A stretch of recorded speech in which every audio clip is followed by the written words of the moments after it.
Literally, I could just about scream when I see people disposing of their turkey carcass when there's so much left on the bird to do other meals with. Hi, good morning, good afternoon, good evening. This is Jan. Welcome to another episode of my channel, the Save Money and More with Jan channel. How you doing today on this couple of days ahead of time before Thanksgiving? I want to talk about leftovers, even though right now we're in the prep stage for getting ready our turkey meals or chicken, because some of the roasters could leave a lot of stuff behind. So let's pay attention to this one. It really irks me when I've done this by visiting some people years ago, and I saw them practically throwing out a turkey that had like half of the meat left on it.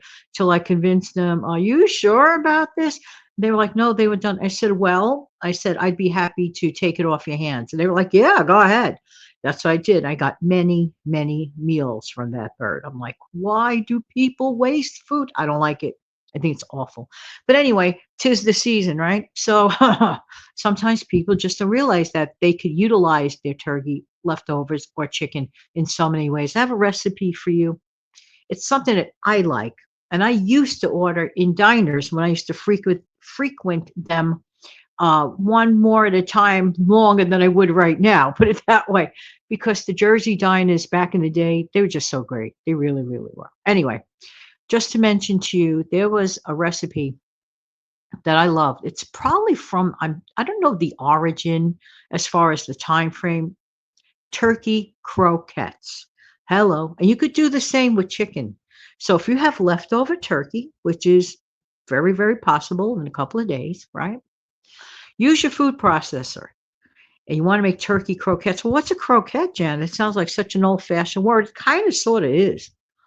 And basically, it's like kind of like a patty that you bread and you fry, and it tastes amazing.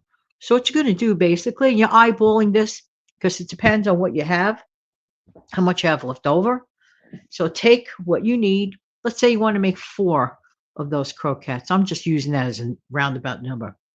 Take a handful, if you will, of chopped cooked turkey. Doesn't matter if it's dark meat, light meat, whatever. Throw it in your food processor. Okay, you're going to food process that with some celery, chopped celery, okay, and some chopped onion. There you go. And then what you're going to do with that is you're going to saute that for a minute until the onion and the celery softens up a little bit. Okay, put that to the side.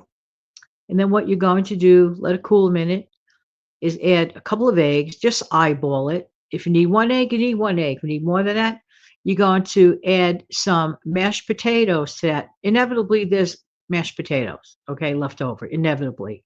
Or stuffing, whatever you have. It could be stuffing or mashed potatoes, okay? You could add that to the mixture in a bowl of your, processed turkey, celery, sauteed onions. You see where I'm going with that. Mix the whole thing together, okay? And then what you're going to do is just formulate some patties, whatever shape you want. Usually a croquette is like in a cone shape, is my understanding, but the ones I had were always, they just look like oblong, like ovals, like an oval kind of shape, right? It could be round, it could be oval, whatever shape you want, actually. Then you dip it into a flour. Then you dip that. The egg mixture is on it. You dip it into flour and then breadcrumb. I like flavored breadcrumbs. Some people like plain, doesn't matter. Put it all together and then you shallow fry it. I do not deep fry. I never believe in deep frying. It's just so much waste of oil and so much waste of calories. I just don't. You could accomplish pretty much the same goal, in my opinion. There may be certain recipes that require deep frying, but to make a croquette does not require deep frying. All right.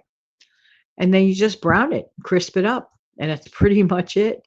And you got yourself. Now, here's what you do. Now you could have some of that leftover homemade gravy that you have, or just make your own from a roux. You know how to do that. And then you just pour that over with a ladle over the croquettes. They are so, so good. And it doesn't require a lot of the leftover turkey or a lot of the leftover chicken either. That's why I'm saying, like, you could like make that meal a number of times, just like making sure. Here's a key element. Once your turkey has been distributed, nobody else wants any more seconds, you may want to reserve a little bit for the night. What I like to do when I make a big turkey, this year is not that year. Okay. This year I wanted total simplicity. I'm having hot, open faced turkey sandwiches. It'll have leftover sliced turkey, but not, bone in turkey. No, no, no, no. I'm skipping that step this year. I am doing a roast of chicken on a separate event. I have 2 or 3 events this month, actually. So by event number 3, it's totally okay for me to have the hot open turkey.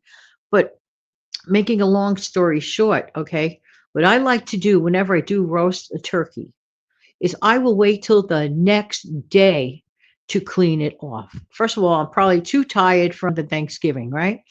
And then the next day, get up nicey nice in peace, take off the meat off the bones. That way, it's easier to clean it when it is chilled out. Yes.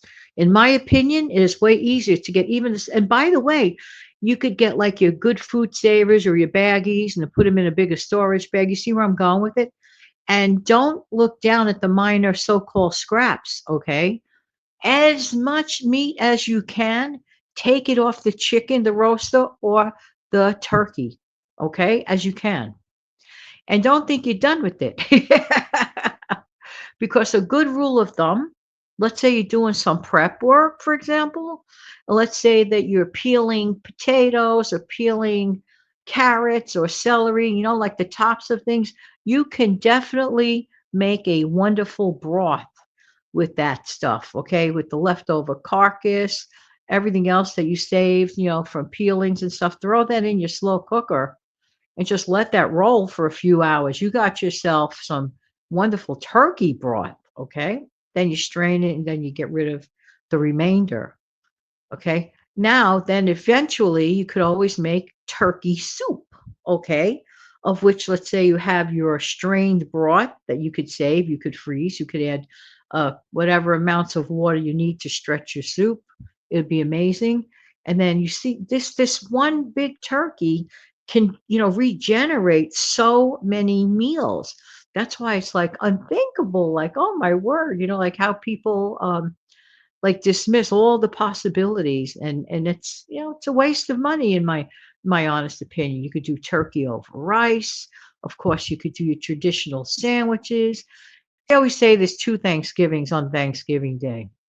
The one in the afternoon time, like the late afternoon, okay, that when everybody sleeps on or whatever, watching TV or football or whatever, then all of a sudden people want another sandwich about 9, 10 o'clock at night, that same night.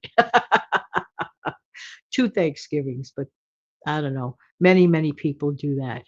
But you see where I'm going with this? So think about this. Keep this in mind, since only in a couple of days, is the big day. And these are just thoughts for your Thanksgiving leftovers. Hey, let me know in the comment section below what you do with Turkey Day leftovers. And don't forget the chicken leftovers in case you have a big roaster that you have plenty left of.